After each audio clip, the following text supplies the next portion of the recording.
Welcome back to my channel. ഇന്ന് നമ്മൾ നോക്കാൻ പോകുന്നത് 2010 പുറത്തിറങ്ങിയ ആലീസ് ഇൻ വണ്ടർലാൻഡ് എന്നൊരു ഫാന്റസി ത്രില്ലർ മൂവിയാണ്.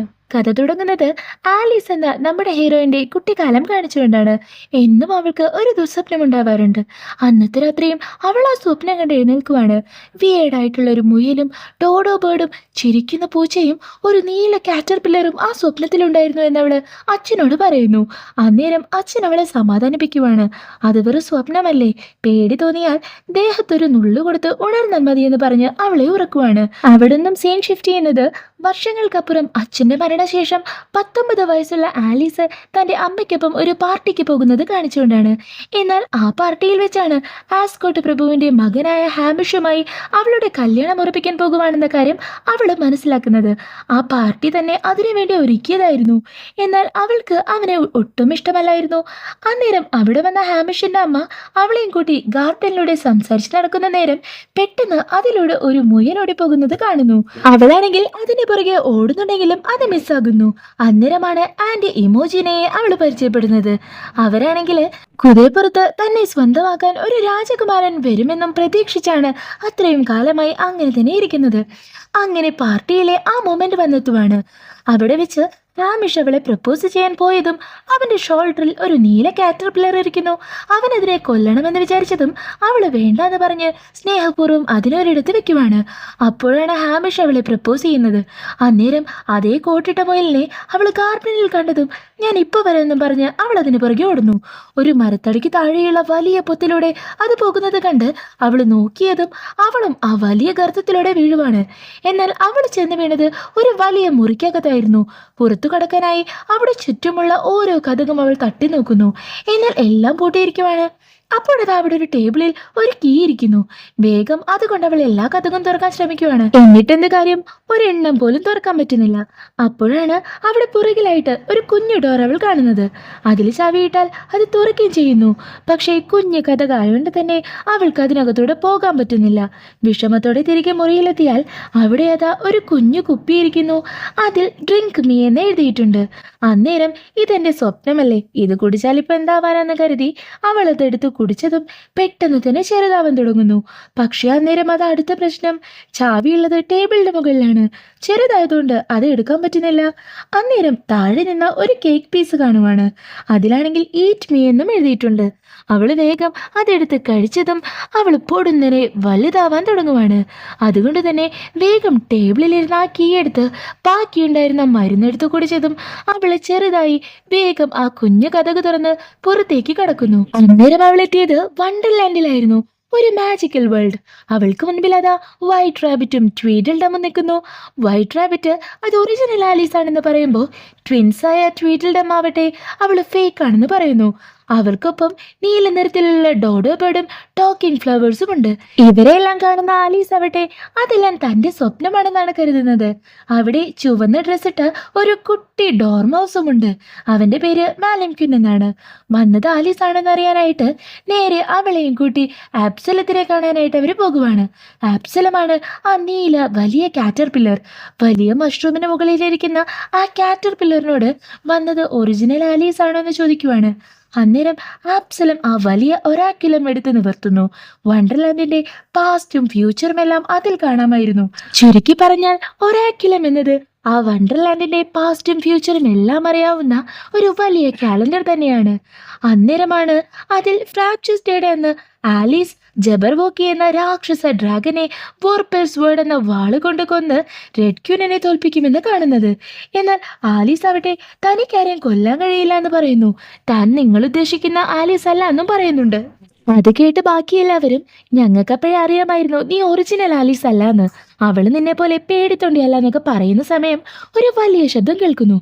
നോക്കുമ്പോൾ ബാൻഡർ സ്നാച്ച് എന്ന ഒരു വലിയ ക്രീച്ചറും റെഡ് ക്യൂനിന്റെ ആർമിയും അവർക്ക് നേരെ വരുവാണ്. അതിൻ്റെ തലവനായി നേവ് ഓഫ് ഹാർട്സും ഉണ്ട്. നേവ് എന്ന് പറയുന്നത് റെഡ് ക്യൂനിന്റെ ജനറലും അതിലുപരി റെഡ് ക്യൂനിന്റെ ലവർ കൂടിയായിരുന്നു. അതേസമയം ബാൻഡർ സ്നാച്ച് ആവട്ടെ ആലീസിന്റെ പുറകെ ഓടുന്നു. അന്നേരം റെഡ് ക്യൂനിന്റെ ആർമി ആവട്ടെ വൈറ്റ് റാബിറ്റിനെയും ഡോഡോ ബേർഡിനെയും പിടിച്ചു കെട്ടിക്കൊണ്ടു പോകുന്നു. അന്നേരം തന്നെ ഞാനെന്തിനെ പേടിക്കണേ, ഇതിന്റെ സ്വപ്നമല്ല എന്ന് പറഞ്ഞ് ആലീസ് തിരിഞ്ഞു നിന്നതും അവളെ അറ്റാക്ക് ചെയ്യാനായിട്ട് പാൻഡർ സ്നാച്ച് നേരെ വരുവാണ്. അത് കണ്ട് ഡോർമൗസ് ചാടി വീണ് കയ്യിലെ വാളെടുത്തോണ്ട് പാൻഡർ സ്നാച്ചിന്റെ ഒരു ഐബോൾ പിഴുതെടുത്ത് അവിടെ നിന്നും ഓടിപ്പോകുന്നു. എങ്ങനെങ്കിലും രക്ഷപ്പെട്ടോളാൻ ആലീസിനോടും പറയുന്നുണ്ട്. അന്നേരമാണ് അവിടെ കിടന്ന ഒറാക്കുലം നേവ്സിന്റെ കയ്യിൽ കിട്ടുന്നത്. അതുമായി അവൻ റെഡ് ക്യൂനിനടുത്തേക്ക് പോകുന്നു. ആ ഗ്യാപ്പില് ആലീസിനെ ട്യൂഡിൽ ഡമ്മും രക്ഷിച്ചുകൊണ്ട് പോകുവാണ്. എന്നാൽ പുറകെ പറന്നു വന്ന റെഡ് ക്യൂനിന്റെ ഭീമാകാരനായ ജുബ് ജുബേഡാവട്ടെ ആ ട്വിൻസിനെയും റാഞ്ചിക്കൊണ്ട് അവിടെ നിന്നും പറന്ന് റെഡ് ക്യൂനിന്റെ കോട്ടയിലേക്ക് പോകുവാണ്. അന്നേരമാണ് റെഡ് ക്യൂൻ ആരാണെന്ന് കാണിക്കുന്നത്. എല്ലാ മൃഗങ്ങളെയും തന്റെ വേലക്കാരാക്കി വെക്കുന്ന മനുഷ്യത്വം ഒട്ടുമില്ലാത്ത ഒരു റാണി. അവൾക്ക് തല മാത്രം വളരെ വലുതാണ്, ചുവന്ന മുടിയും. തന്റെ ഫേവറേറ്റ് കേക്ക് കട്ട് തിന്ന തവളയെ കണ്ടുപിടിച്ച് അവള് ശിക്ഷ നൽകുന്ന സമയം അവിടേക്ക് ഒരാക്കെല്ലാം കൊണ്ട് നേവ്സ് വരുവാണ്. നേവ്സിനെ കണ്ട സന്തോഷത്തിൽ അവൾ നിൽക്കുന്ന സമയത്താണ് ആ ഒരാക്കുലം നേവ്സ് അവൾക്ക് മുമ്പിൽ വിരിച്ചു കാണിക്കുന്നത്. അതിനകത്ത് തന്റെ ഫേവറേറ്റ് ആയിട്ടുള്ള ജബർബോക്കിയെ കൊല്ലാനായിട്ട് ആലീസ് വരുന്നുണ്ടെന്ന് അറിഞ്ഞതും ആ ആലീസിനെ ഇല്ലാതാക്കണമെന്ന ഓർഡർ അവൾ കൊടുക്കുവാണ്. അതിനായി നേവ്സും പടയാളികളും അപ്പൊ തന്നെ പുറപ്പെടുന്നു. തടവിലടയ്ക്കപ്പെട്ട ബയാഡ് എന്ന മണം പിടിക്കുന്ന നായയാണ് ആലീസിനെ മണത്തറിയാനായിട്ട് കൂടെ കൂട്ടുന്നത്. അവളെ കണ്ടുപിടിച്ചു തന്നാല് ബയാഡിന്റെ ഭാര്യയെയും കുഞ്ഞുങ്ങളെയും വെറുതെ വിട്ട് അവനെയും മോചിപ്പിക്കാമെന്ന് നേവ്സ് വാക്ക് നൽകുന്നു. അതേസമയം കാട്ടിനുള്ളിൽ ഒറ്റപ്പെട്ടു നിൽക്കുന്ന നേരം ആലീസിന് മുന്നിലേക്ക് ചിരിച്ചുകൊണ്ട് ഒരു പൂച്ച വന്നിരിക്കുവാണ്. ചെഷെയർ കാറ്റ്. ആ പൂച്ചയ്ക്ക് ഇൻവിസിബിൾ ആകാനുള്ള മാജിക്കൽ പവർ ഉണ്ട്. അന്നേരം അവളുടെ കയ്യിൽ ബാൻഡർ സ്നാച്ച് മാന്തിയുണ്ടായ മുറിവിൽ അവൻ തുണി കെട്ടിക്കൊടുക്കുന്നു. അപ്പോഴും താൻ സ്വപ്നം കാണുവാണെന്ന് കരുതുന്ന ആലീസ് ആവട്ടെ ഈ ദുസ്വപ്നത്തിൽ നിന്ന് എങ്ങനെയെങ്കിലും എനിക്ക് ഉണരണമെന്ന് പറയുവാണ്. അന്നേരം എല്ലാം കേൾക്കുന്ന ചെഷെയർ കാറ്റ് അവളെ ഒരാളുടെ അടുത്തേക്ക് കൊണ്ടുപോകാമെന്ന് പറയുന്നു. ഹാറ്റർ എന്ന ആളുടെ ടീ പാർട്ടിയിലേക്ക് അങ്ങോട്ട് കൊണ്ടുപോകുവാണ്. അതേസമയം ഹാറ്ററിനെ കാണിക്കുമ്പോൾ അവന്റെ കൂടെ ഡോർ മൗസും മാർച്ച് ഹെയർ എന്ന മറ്റൊരു മൗസും ഉണ്ടായിരുന്നു. അവിടെ എത്തിയ ആലീസിനെ ഹാറ്റർ വെൽക്കം ചെയ്യുവാണ്. തനിക്ക് മുൻപിൽ ഇപ്പോൾ നിൽക്കുന്നത് ഒറിജിനൽ ആലീസ് ആണെന്ന് ഹാറ്ററിന് ഉറപ്പായിരുന്നു. അന്നേരമാണ് ബയാഡ് മണം പിടിച്ച് നേവ്സിനെയും ആർമിയെയും കൂട്ടി അങ്ങോട്ടെത്തുന്നത്. അത് മനസ്സിലാക്കിയ ഹാറ്റർ ആവട്ടെ വേഗം തന്നെ ഒരു മാജിക് മരുന്നെടുത്ത് ആലീസിനെ കുടിക്കാൻ കൊടുത്ത് അവളെ ചെറുതാക്കി ഒരു ടീ പോട്ടിൽ അവളെ ഒളിപ്പിക്കുവാണ്. അന്നേരം അവിടെ എത്തിയ നേവ്സിനോട് ആലീസ് ഇവിടെ വന്നിട്ടില്ല എന്നും പറയുന്നു. എന്നാൽ അതേസമയം മണം പിടിച്ചെത്തിയ ബയാഡിനോട് തന്നെ ഒന്ന് ഹെൽപ്പ് ചെയ്യണമെന്ന് പറഞ്ഞതും ബയാഡ് നേവ്സിനെ മറ്റൊരു വഴിയിലേക്ക് തിരിച്ചു കൊണ്ടുപോകുന്നു. അവര് പോയപാടെ ഒരു കുട്ടിക്ക് പയം കൊടുത്ത ആലീസിനെ ഹാറ്റർ പുറത്തിറക്കുവാണ്. എന്നിട്ട് അവനെ തൊപ്പിയിലിരുത്തി ആലീസിനെയും കൊണ്ട് നടന്നു പോകുന്നു. അവിടെ വെച്ച് തനിക്കാരെയും കൊല്ലാൻ പറ്റില്ലെന്ന് അവൾ പറയുന്നത് കേട്ട് ഹാറ്റർ ദേഷ്യത്തോടെ അവളെ അവിടെ ഇറക്കി പോകാൻ നിൽക്കുവാണ്. അന്നേരം എന്തിനാ തന്നെ ഇവിടെ ഒറ്റയ്ക്കാക്കി പോകുന്നതെന്ന് അവൾ ചോദിക്കുമ്പോൾ അവൻ അന്നേരം ഒരു കാര്യം പറയുന്നു. നീ മുമ്പത്തെ പോലെയല്ല, ഒത്തിരി മാറിയിരിക്കുന്നു. അന്നുണ്ടായിരുന്ന ധൈര്യം നിനക്കിപ്പോ ഇല്ല എന്ന്.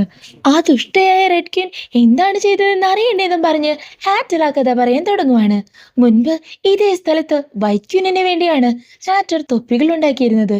എല്ലാവരും വളരെ ഹാപ്പി ആയിരുന്ന ആ സമയം അവിടെ എത്തിയ ജബർവോക്കി തീയിട്ട് ആ ഗ്രാമം ചുട്ടില്ലാതാക്കി. റെഡ് ക്യൂൻ വൈറ്റ് ക്യൂനിന്റെ കിരീടവും തട്ടിയെടുത്തു. ജബർവോക്കിയെ കൊല്ലാൻ സാധിക്കുന്ന ഒരേ ഒരു വേപ്പൽ സ്പോഡ് തട്ടിയെടുത്തിട്ട് നേവ്സും അവിടുന്ന് പോയി.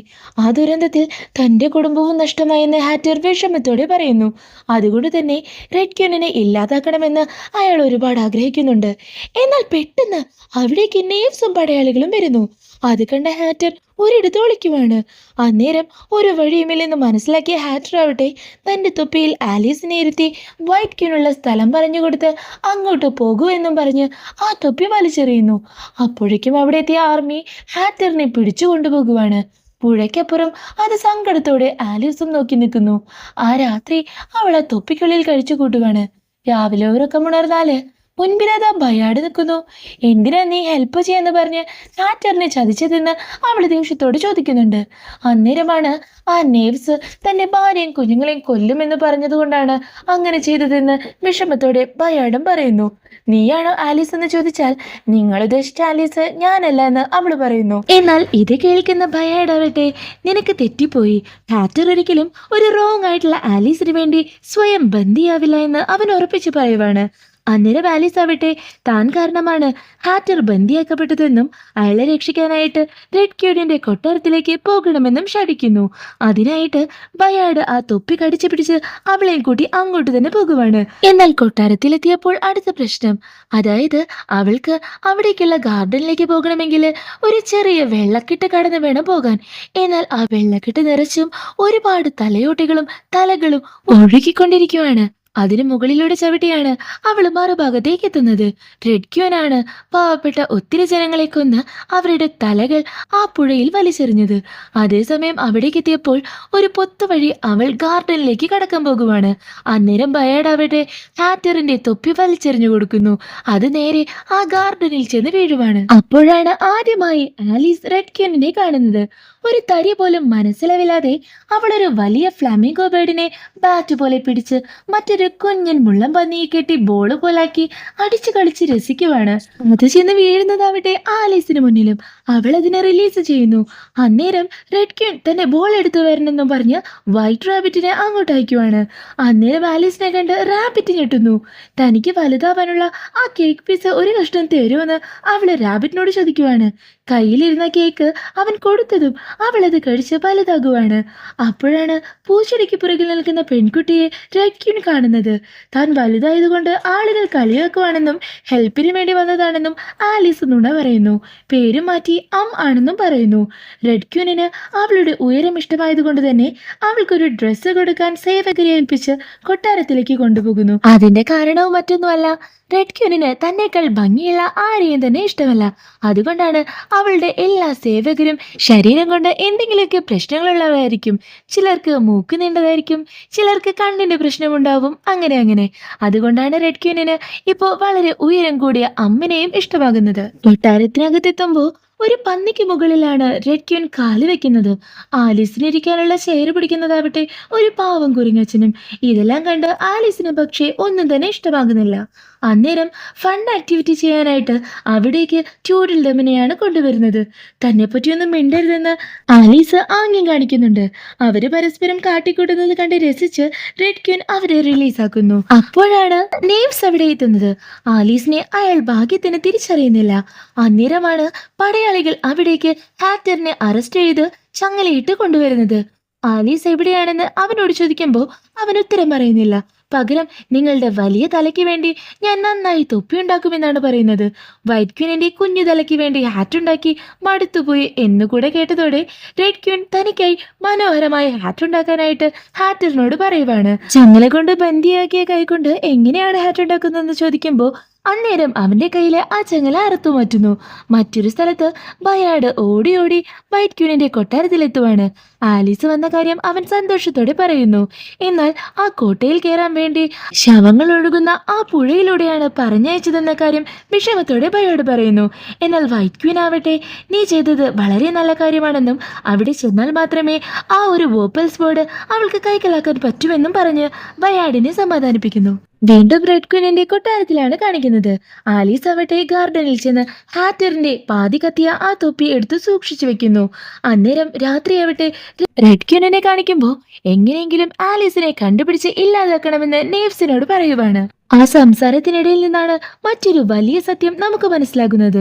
നേരത്തെ കാണിച്ച ആ റെഡ് പോണ്ടിൽ ഒഴുകിക്കൊണ്ടിരുന്ന ആ ഡെഡ് ബോഡികളിൽ 2 ഡെഡ് ബോഡികൾ അവളുടെ പാരന്റ്സിൻ്റെത് തന്നെയാണ്. അതായത് അവരെ കൊന്ന് ആ കുളത്തിൽ തള്ളിയതും അതേ റെഡ് ക്യൂൻ തന്നെയാണ്. പോരാത്തതിന് വൈറ്റ് ക്യൂനും റെഡ് ക്യൂനും സഹോദരങ്ങൾ തന്നെയാണെന്ന സത്യം കൂടെ അന്നേരം മാത്രമാണ് നമുക്ക് മനസ്സിലാകുന്നത്. കുഞ്ഞായിരിക്കുമ്പോൾ വൈറ്റ് ക്യൂനിന് മാത്രം ഒരുപാട് പരിഗണനകളും സ്നേഹവും കിട്ടുന്നത് കൊണ്ടാണ് റെഡ് ക്യൂൻ ഇത്രയും ക്രൂരയായി മാറിയത്. അന്നേരം അവിടേക്ക് ഒളിഞ്ഞെത്തിയ ഹെയർ മുയൽ വന്ന് ആ ഒരാക്കിലും എടുത്ത് അവിടെ നിന്നും ഓടിപ്പോകുന്നു. മറ്റൊരു സ്ഥലത്ത് ആലീസിനെ കാണിക്കുമ്പോൾ അവൾ അന്നേരം ഹാറ്ററിന്റെ അടുത്തേക്ക് എത്തുവാണ്. അന്നേരം അവൻ ശരിക്കും ഒരു ഭ്രാന്തനെ പോലെ പെരുമാറുവാണ്. എന്നാൽ ആലീസ് അവനോട് പറയുന്നു, ബെസ്റ്റായിട്ടുള്ള ആളുകൾ എന്നും ഇത്തിരി വട്ടുള്ളവരായിരിക്കുമെന്ന്. എന്നിട്ട് കയ്യിൽ കരുതിയ ആ തൊപ്പി അവന് തിരികെ നൽകുന്നു. അപ്പോഴാണ് അവൻ ശരിക്കും ഹാപ്പി ആകുന്നത്. വേഗം നീ ആ വോർപ്പിൾസ് ബോർഡ് കണ്ടുപിടിച്ച് വൈറ്റ് ക്യൂനിനെ ഏൽപ്പിക്കണമെന്ന് അവൻ ഓർമ്മിപ്പിക്കുവാണ്. ഹാറ്റർ പറഞ്ഞ പ്രകാരം പുറത്തെത്തിയ അവള് ട്വീഡിൽഡമിനെ കാണുവാണ്. അവര് റാബിറ്റ് എവിടെയെന്ന് അവൾക്ക് കാണിച്ചു കൊടുക്കുന്നു. എന്നിട്ട് അവരോട് ആ വാള് ഈ കൊട്ടാരത്തിൽ എവിടെയോ ഉണ്ടെന്നും അത് കണ്ടുപിടിക്കാനായിട്ട് തന്നെ സഹായിക്കണമെന്നും പറയുന്നു. അന്നേരമാണ് ഹെയർ മുയല് താൻ ആ വാള് എവിടെയാണെന്ന് മുന്നേ കണ്ടിട്ടുണ്ടെന്ന് പറയുന്നത്. അടുത്ത സീനിൽ ആലീസ് ഹെയർ റാബിറ്റിനെയും കൂട്ടി ഒരു കൂടിനടുത്തോട്ടാണ് പോകുന്നത്. അവിടെയാണ് പാൻഡർ സ്നാച്ച് എന്ന ആ വലിയ ക്രീച്ചർ ഉണ്ടായിരുന്നത്. പേടിച്ചു പോയ ആലീസ് പുറത്തേക്ക് വരുന്നു. കാരണം അവളുടെ കയ്യിൽ ഓൾറെഡി ആ ക്രീച്ചർ മാന്തിയ വലിയ മുറിവുണ്ടായിരുന്നു. അന്നേരം എന്തോ ഓർത്തവള് വേഗം കൊട്ടാരത്തിനകത്തേക്ക് തന്നെ പോകുവാണ്. നേരെ ചെന്ന് ഡോർമൗസിനടുത്തേക്കാണ്. കാരണം അവന്റെ കയ്യിലാണ് മുൻപ് അവൻ പിഴുതെടുത്ത പാൻഡർ സ്നാച്ചിന്റെ ആ ഐബോൾ ഉള്ളത്. അവള് തനിക്കത് വേണമെന്ന് പറഞ്ഞാൽ അതവൻ കൊടുക്കുന്നില്ല. അവസാനം അവളത് തട്ടിയെടുത്ത് വീണ്ടും ആ കൂടിനടുത്തോട്ട് പോകുവാണ്. വഴിയിലാവട്ടെ അവൾക്ക് മുമ്പിലേക്ക് നേവ്സ് വരുവാണ്. അന്നേരം നേവ്സ് അവളെ പിടിച്ച് നിന്നെ എനിക്ക് ഒരുപാട് ഇഷ്ടമാണെന്ന് പറയുന്നു. അന്നേരം അവളാവട്ടെ നീ പോടാന്നും പറഞ്ഞ് അവിടെ നിന്നും പോകുവാണ്. എന്നാൽ എല്ലാം തന്നെ അവിടെ ഒളിച്ചിരുന്ന ഒരു മെയ്ഡ് കേൾക്കുന്നുണ്ടായിരുന്നു. ആലീസ് അവട്ടെ വേഗം വീണ്ടും പാൻഡർ സ്നാച്ചിന്റെ കൂടിനകത്തേക്കാണ് പോകുന്നത്. എന്നിട്ട് പേടിയോടെ കയ്യിലിരുന്ന ആ ഒരു ഐബോൾ എടുത്ത് പാൻഡർ സ്നാച്ചിന് നേരെ നീട്ടുന്നു. അത് വാങ്ങി അവനവട്ടെ അത് തന്റെ കണ്ണിൽ വീണ്ടും ഫിക്സ് ചെയ്യുവാണ്. ആ ഗ്യാപ്പില് അവൾ തൊട്ടടുത്തിരുന്ന ആ വലിയ പെട്ടി തുറക്കാൻ നോക്കുന്നു. എന്നാൽ എത്ര ശ്രമിച്ചിട്ടും അത് തുറക്കാൻ പറ്റുന്നില്ല. അവസാനം കയ്യിലെ മുറിവ് വേദനിക്കാൻ തുടങ്ങിയപ്പോ അതിലെ തുണി ഊരി മാറ്റി അവൾ അവിടെ ടയേർഡായിട്ട് ആ പെട്ടിക്ക് മുകളിൽ തലവെച്ച് മയങ്ങിപ്പോകുന്നു. കൊട്ടാരത്തിനകത്ത് ഹാറ്റർ അവനുണ്ടാക്കിയ വിവിധ തരം തൊപ്പികൾ ക്വീനിനെ ട്രൈ ചെയ്യുവാണ്. പെട്ടെന്ന് അവിടെ അടുത്ത് നിന്ന് സേവകയുടെ ആർട്ടിഫിഷ്യൽ മൂക്ക് താഴെ വീഴുന്നു. അന്നേരം ഹാറ്റർ കാര്യം ചൂണ്ടിക്കാട്ടി അവളെ ഹെൽപ്പ് ചെയ്യുന്നുണ്ട്. ആരും കാണാതെ അവൾ അതെടുത്ത് വീണ്ടും മൂക്കിൽ തന്നെ ഫിക്സ് ചെയ്യുന്നു. അന്നേരം അവിടെ എത്തിയ മെയ്ഡ് ക്വീനിനോട് നേവ്സ് ഹീറോയിനെ അപ്രോച്ച് ചെയ്ത കാര്യം പറഞ്ഞതും ക്വീനിന് ദേഷ്യം വരുന്നു. ആ ദേഷ്യത്തിൽ അവൾ ഉച്ചത്തിൽ അലറുവാണ്. അടുത്ത സീനിൽ ആലീസിനെ കാണിക്കുമ്പോ മയക്കം തെളിഞ്ഞാൽ മുമ്പിലേതാ പാൻഡർ സ്നാച്ച് വന്ന് നിൽക്കുന്നു. അതവളുടെ കയ്യിലെ മുറിവ് നാവ് കൊണ്ട് നക്കി തുടയ്ക്കുവാണ്. നോക്കുമ്പോ അതിന്റെ കഴുത്തിലായിരുന്നു ആ താക്കോലുണ്ടായിരുന്നത്. വേഗം അവൾ അത് എടുത്ത് ആ പെട്ടി തുറക്കുവാണ്. അതിനകത്തായിരിക്കുന്നു ആ വേർപേസ് വേർഡ്. അവള് വേഗം അത് കയ്യിലെടുത്ത് പാൻഡർ സ്നാച്ചിനെ നന്ദിയോടെ നോക്കി ആ കൂടിന് പുറത്തേക്ക് ഇറങ്ങുവാണ്. അതേസമയം കൊട്ടാരത്തിനകത്ത് നേവ്സ് ആണെങ്കിൽ റെഡ് ക്യൂനെ കൺവിൻസ് ചെയ്യാനായിട്ട് നോക്കുവാണ്. അമ്മാണ് തന്റെ പുറകെ നടന്ന് ഇഷ്ടമാണെന്ന് പറഞ്ഞതെന്ന് റെഡ് ക്യൂനോട് അവൻ കള്ളം പറയുന്നു. ക്യൂനാവട്ടെ ദേഷ്യത്തിൽ അവളെ എത്രയും പെട്ടെന്ന് പിടിച്ചു കെട്ടണമെന്ന് ഉത്തരവ് കൊടുക്കുവാണ്. നേവ്സ് ആവട്ടെ അപ്രകാരം വേഗം തന്നെ പടയാളികളെ കൂട്ടി ആലീസിനെ വളയുവാണ്. അവള് തന്റെ കയ്യിലിരുന്ന വാള് വീശുന്നുണ്ട്. ഹാറ്ററും ഡോർമൗസും അവളെ രക്ഷിക്കാനായിട്ട് അവിടേക്ക് എത്തുന്നു. എന്നാൽ പെട്ടെന്ന് ഡോർമൗസ് അറിയാതെ അവളെ ആലീസ് എന്ന് വിളിച്ചതും മുമ്പിലുള്ളത് ഇതുവരെ തങ്ങൾ തേടി നടന്ന ആലീസ് ആണെന്ന കാര്യം നേവ്സ് മനസ്സിലാക്കുന്നു. ഹാറ്റർ ഓടാൻ പറഞ്ഞതും അവള് വേഗം പുറത്തേക്ക് ഓടുവാണ്. പുറത്തെത്തിയതും റെഡ് ക്യൂനിന്റെ പടയാളികൾ അവളെ വളഞ്ഞു കഴിഞ്ഞിരുന്നു. എന്നാൽ അന്നേരം പെട്ടെന്ന് അവിടേക്ക് ഓടി വന്ന പാൻഡർ സ്നാച്ച് ആ പടയാളികളെ തട്ടിമാറ്റി വേഗം തന്നെ അവളെ പുറത്തേറ്റി അവിടെ നിന്നും ഓടുവാണ്. നേരെ വൈറ്റ് ക്യൂനിന്റെ കൊട്ടാരത്തിലേക്കാണ് പോകുന്നത്. ഇക്കാര്യം അറിഞ്ഞ റെഡ് ക്യൂൻ ആകെ വയലന്റ് ആകുന്നു. അതേസമയം അവിടെ എത്തിയ ആലീസ് ആകട്ടെ ആ സ്വേർഡ് വൈറ്റ് ക്യൂനിനെ ഏൽപ്പിക്കുന്നു. ക്യൂൻ അത് സേഫായി ഒരിടത്ത് വെക്കുന്നുണ്ട്. അവിടെ തന്നെയാണ് ജബർവോക്കിയെ കൊല്ലാനുള്ള പടയാളിയിടേണ്ട പടച്ചട്ട ഇരിക്കുന്നതും. അന്നേരം വൈറ്റ് ക്യൂൻ ആ മാന്ത്രിക പോഷൻ ഉണ്ടാക്കി ആലീസിന് കൊടുത്ത് കുടിച്ചതും അവൾ പഴയതുപോലെ പഴയ ഹൈറ്റിലേക്ക് മാറുന്നു. അടുത്ത സീനിൽ ആലീസ് വീണ്ടും അപ്സലത്തിനെ കാണുവാണ്. അന്നേരം അവൻ നീയാണ് യഥാർത്ഥ ആലീസ് എന്ന് ഉറപ്പിച്ചു പറയുന്നു. നിനക്ക് മാത്രമേ ഫ്രാങ്ക്ചസ് ഡേയുടെ അന്ന് ജബർവോക്കിയെ കൊന്ന് വണ്ടർലാൻഡിന് അതിന്റെ യഥാർത്ഥ ക്യൂനിനെ നൽകാനായിട്ട് സാധിക്കൂ എന്നൊക്കെ പറയുന്നുണ്ട്. വീണ്ടും റെഡ് ക്യൂനിന്റെ കൊട്ടാരത്തിൽ കാണിക്കുമ്പോൾ ഹാറ്ററിനെ ആവട്ടെ അന്നേരത്തേക്ക് ജയിലിൽ അടച്ചിട്ടുണ്ടായിരുന്നു. അവനെ കാണാനായിട്ട് മാന്ത്രിക ശക്തിയുള്ള ചെഷയർ ക്യാറ്റ് വരുന്നുണ്ട്. അവൻ ഒത്തിരി സംസാരിക്കുന്നുണ്ട്. അടുത്ത ദിവസം ജനമധ്യത്തിൽ വെച്ച് റെഡ് ക്യൂനിന്റെ പടയാളി വന്ന് ഹാറ്ററിന്റെ വധശിക്ഷ നടപ്പാക്കാൻ പോകുവാണ്. അവസാന ആഗ്രഹമായി തന്റെ തൊപ്പി ഊരി മാറ്റരുതെന്ന് അവൻ റിക്വസ്റ്റ് ചെയ്യുന്നു. വാളെടുത്ത് ഹാറ്ററിന്റെ തലവെട്ടി മാറ്റുന്നതും പെട്ടെന്ന് അവിടെ ഹാറ്ററിനെ കാണാനില്ല. പകരം അവന്റെ തൊപ്പി പറന്നു പോകുവാണ്. നോക്കുമ്പോൾ അതിനകത്തുള്ളത് അപ്രത്യക്ഷനാവാൻ കഴിയുന്ന ചെഷയർ ക്യാറ്റായിരുന്നു. അവിടെ വന്ന ഹാറ്റർ താൻ മാത്രമല്ല ഇവിടെയുള്ള എല്ലാവരും റെഡ് ക്യൂനിനെ പറ്റിക്കുവാണെന്ന് പറഞ്ഞാലാണ് ഓരോ സേവകരുടെയും മൂക്കും താടിയും തലയുമെല്ലാം വിയേഡായ രീതിയിൽ റെഡ് ക്യൂനിനെ ഇംപ്രസ് ചെയ്യാൻ വച്ചു പിടിപ്പിച്ചതാണെന്ന കാര്യം അന്നേരം വെളിപ്പെടുന്നത്. എന്നാൽ ആകെ ദേഷ്യം വന്ന റെഡ് ക്യൂൻ ആവട്ടെ തന്റെ ചുചുബ് ബേർഡിനെ പുറത്തേക്ക് ഇറക്കുവാണ്. ആ ബേർഡ് എല്ലാവരെയും അറ്റാക്ക് ചെയ്യുമ്പോൾ ഹാറ്ററും ട്യൂഡിൽ ഡമ്മും ഡോർമൗസും ചെഷയർ കാറ്റും ഒപ്പം ബയാർഡും അവന്റെ ഭാര്യയും കുഞ്ഞുങ്ങളുമെല്ലാം രക്ഷപ്പെട്ടോടി വൈറ്റ് ക്യൂനിന്റെ കൊട്ടാരത്തിലേക്ക് എത്തുന്നു. അങ്ങനെ എല്ലാവരും കാത്തിരുന്ന ഫ്രാബ്ജസ് ഡേ ആവാൻ ഇനി ഒരു ദിവസം മാത്രമേ ബാക്കിയുള്ളൂ. പോരാളിയാവാൻ അവിടെയുള്ള ഓരോരുത്തരും തയ്യാറായിരുന്നു. പക്ഷേ ജബർവോക്കിയെ ഇല്ലാതാക്കാൻ ആലീസിനല്ലേ കഴിയൂ. ഒരാക്കിലം വിരിച്ചു നോക്കുമ്പോൾ അതിനകത്തും അക്കാര്യം സ്പഷ്ടമായിട്ട് എഴുതിയിട്ടുണ്ട്. എന്നാൽ എല്ലാം കാണുന്ന വൈറ്റ് ക്വീൻ ആവട്ടെ, നീ വളരെയധികം ആലോചിച്ച് തീരുമാനിച്ചാൽ മതി എന്ന് പറയുന്നുണ്ട്. എന്തെന്നാൽ അതിൽ ജീവഹാനി വരാനും സാധ്യതയുണ്ട്. അന്നേരം ആലീസ് ആവട്ടെ അവിടെ നിന്നും ദൂരേക്ക് ഓടിപ്പോയി അവിടെ നിന്ന് ആലോചിക്കാനായിട്ട് തുടങ്ങുന്ന നേരം അവൾ അപ്സലത്തിനെ കാണുവാണ്. അവനാവട്ടെ തന്റെ കാറ്റർപില്ലർ ഫേസിൽ നിന്നും ഒരു പ്യൂപ്പായി മാറാൻ പോകുവാണ്. നീ കണ്ടതൊന്നും ഇതുവരെ സ്വപ്നമല്ലെന്നും ഇതാണ് യാഥാർത്ഥ്യമെന്നും അവളോടവൻ പറയുന്നു. കാരണം മുൻപും അവൾ ഈ ഒരു വണ്ടർലാൻഡിൽ വന്നിട്ടുണ്ട്. എല്ലാവർക്കും ഒപ്പം വളരെ ഹാപ്പി ആയിട്ട് നിന്നിട്ടുമുണ്ട്.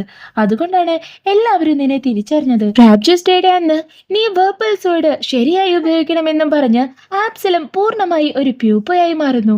അങ്ങനെ ഫ്രാബ്ജസ് ഡേ വന്നെത്തി. രണ്ട് ക്യൂനിന്റെയും പടയാളികൾ പടക്കളത്തിൽ പോരിന് തയ്യാറായി. ആർമിയെ നയിക്കാൻ യോദ്ധാവില്ലാതെ വൈറ്റ് ക്വീൻ പുറപ്പെടാൻ നേരം പെട്ടെന്ന് ആർമർ പണിഞ്ഞ് വോർപ്പൽ സ്വേർഡും കയ്യിലെടുത്ത് ബാൻഡർ സ്നാച്ചിന്റെ പുറത്തേറി അത് ആലീസ് വരുന്നു. അങ്ങനെ തന്റെ പോരാളിയുമായി വൈറ്റ് ക്വീൻ ആ ഒരു യുദ്ധക്കളത്തിലേക്ക് പോകുവാണ്. എന്നിരുന്നാലും അവിടെ എത്തിയിട്ടും വൈറ്റ് ക്വീൻ റെഡ് ക്വീനോട് യുദ്ധമൊക്കെ വേണോ എന്നൊക്കെ ചോദിക്കുന്നുണ്ട്. എന്നാൽ അതൊന്നും മൈൻഡാക്കാതെ റെഡ് ക്വീൻ അങ്ങനെ നിൽക്കുന്നു. എന്നിട്ട് തന്റെ വജ്രായുധമായ ജബർവോക്കി പുറത്തേക്ക് ഇറക്കുവാണ്. ആ ഭീകരരൂപം കണ്ട് എല്ലാവരും ഭയപ്പെടുന്നു. എന്നാൽ പോരാടാൻ തീരുമാനിച്ചെത്തിയ ആലീസ് ആവട്ടെ ഫൈറ്റ് ചെയ്യാനായിട്ട് തുടങ്ങുവാണ്. ആദ്യം തന്നെ ആ സത്വത്തിന്റെ നാവ് തന്നെ അവൾ അറുത്തെടുക്കുന്നു. എന്നാൽ ആ ദേഷ്യത്തിൽ ജബർവോക്കി അവളെ അറ്റാക്ക് ചെയ്യുവാണ്. ഒരു ഘട്ടത്തിൽ ആലീസിനെ അത് കൊല്ലുമെന്നായപ്പോൾ ഹാറ്റർ കത്തിയെടുത്ത് അതിന്റെ വാലിൽ ആഞ്ഞു കുത്തുന്നു. എന്നിട്ട് അതിനെ ഡിസ്ട്രാക്ട് ചെയ്യുവാണ്. അന്നേരം എല്ലാ പടയാളികളും കളത്തിലേക്ക് ഇറങ്ങി പരസ്പരം കയ്യേറ്റം ചെയ്യാനായിട്ട് തുടങ്ങുന്നു. അന്നേരം ആലീസ് ആവട്ടെ ഓടി ഓടി ഒരു ടവറിന് മുകളിൽ എത്തുന്നു. അവളെ ഫോളോ ചെയ്ത് തൊട്ടുപുറകെ തന്നെ ജബർവോക്കിയുമുണ്ട്. അവസാനം അതവളെ അറ്റാക്ക് ചെയ്യുന്ന നേരം അവൾ അതിനു മുകളിലേക്ക് വീഴുവാണ്. അന്നേരം അവളെ കുടഞ്ഞെറിയാൻ നോക്കിയതും ഉയർന്നു പൊന്തിയ അവളാവട്ടെ തന്റെ വാളെടുത്ത് ജബർവോക്കിയുടെ കഴുത്തറക്കുന്നു. യുദ്ധക്കളത്തിൽ ജബർവോക്കിയുടെ തല വീണതും ആ യുദ്ധം തന്നെ അവസാനിക്കുവാണ്. അതുവരെ റെഡ് ക്വീൻ പറഞ്ഞത് മാത്രം അനുസരിച്ചിരുന്ന അവളുടെ ആർമി പോലും അവൾക്കെതിരെയാവുന്നു. അതായത് ആ രാക്ഷസ ഡ്രാഗനെ പേടിച്ചു മാത്രമാണ് എല്ലാവരും റെഡ് ക്വീൻ പറഞ്ഞതെല്ലാം അക്ഷരം പ്രതി അനുസരിച്ചത്. അന്നേരം ചെഷയർ കാറ്റ് റെഡ് ക്വീനിന്റെ കിരീടമെടുത്ത് വൈറ്റ് ക്വീനിനെ അണിയിക്കുന്നു. ഓൾറെഡി ഒന്നിനെയും കൊല്ലില്ല എന്ന് ശപഥം ചെയ്ത വൈറ്റ് ക്വീൻ ആവട്ടെ റെഡ് ക്വീനിനെ നാട് കടത്താനായിട്ടാണ് ഉത്തരവിടുന്നത്. അവിടെ വന്ന നെയ്വ്സ് ആവട്ടെ തന്നെയും കൂടെ കൂട്ടണമെന്ന് വൈറ്റ് ക്വീനിനോട് അപേക്ഷിച്ചാൽ അത് നിരസിച്ച് റെഡ് ക്വീനിനൊപ്പം വിലങ്ങണയിച്ച് അതേ ശിക്ഷ തന്നെ അവനും കൊടുക്കുവാണ്. അന്നേരം റെഡ് ക്വീൻ ആവട്ടെ ഒന്നുമില്ലെങ്കിൽ ഞങ്ങൾ ഒരുമിച്ചല്ലോ എന്ന് മനസ്സിൽ വിചാരിക്കുമ്പോൾ അന്നേരം ദേഷ്യം വന്ന നെയ്വ്സ് റെഡ് ക്വീനിനെ വാളെടുത്ത് കൊല്ലാൻ നിന്നതും ആ വാള് ഹാറ്റർ തട്ടിത്തെറിപ്പിക്കുവാണ്. എന്നാൽ യുദ്ധം തോറ്റതിനേക്കാളും കിരീടം നഷ്ടമായതിനേക്കാളും ഒത്തിരി സ്നേഹിച്ച തന്റെ കാമുകൻ തന്നെ കൊല്ലാൻ നോക്കുവാണോ എന്നതായിരുന്നു റെഡ് ക്വീനിന്റെ വിഷമം. അവൾ അതും പറഞ്ഞു തന്നെ അലറിക്കരയുന്നു. അന്നേരം സന്തോഷത്തിൽ ഹാറ്റർ തന്റെ ഡാൻസ് കളിക്കുന്നു. അടുത്ത സീനിൽ വൈറ്റ് ക്വീൻ ആലീസിന് ജബർവോക്കിയുടെ ബ്ലഡ് കൊടുത്ത് നിനക്ക് ഇവിടെ നിൽക്കണമെങ്കിൽ ഇവിടെ തന്നെ നിൽക്കാമെന്ന് പറയുന്നു.